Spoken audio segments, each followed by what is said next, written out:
અન્નદાનથી પણ ચડિયાતું છે વિદ્યાદાન। અન્નથી ક્ષણિક તૃપ્ત થવાય છે, જ્યારે વિદ્યા સમગ્ર જીવન તૃપ્ત કરે છે। પરમાર્થ ટ્રસ્ટ સુરત દ્વારા ગુજરાતના અનેક અંતરિયાળ ગામડાઓ સુધી નોટબુક વિતરણ અભિયાન।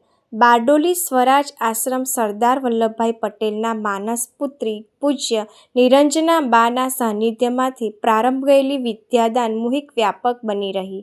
સમગ્ર ગુજરાતમાં અનેક શહેરી અને ગ્રામ્ય પંથકોમાં જરૂરિયાતમંદ બાળકોને અલગ અલગ વિસ્તારમાં પરમાર્થ ટ્રસ્ટ સુરત દ્વારા ઉદારદિલ દાતા રત્નોશ્રીના સહયોગથી દર વર્ષે અવિરત ચાલતી વિદ્યાદાન મુહિમમાં 55,000થી વધુ નોટબુકોનું વિતરણ શિક્ષણ ક્ષેત્રે કેળવણી પ્રેમી દાતા રત્નો Dhirubhai Narola diamond Surat Mumbai Rakeshbhai Dhutat Shri Hari group Surat Dubai Africa Madhavjibhai Mangukiya Landmark Surat Manharbhai Sansapara Euro Foods Surat Ridhambhai Mayurbhai Piyushbhai Sanora solar Surat Mehulbhai Maheshbhai Manojbhai Raj gold Surat Vanditbhai Vaghasiya VD global Surat Mumbai Shailesh Sihora Depalavada Surat શ્રીમાં સરસ્વતી ગૌશાળા સીતાપુર પાનસડા વગેરે દાતા રત્નોનું અક્ષય પાત્ર પ્રદાન।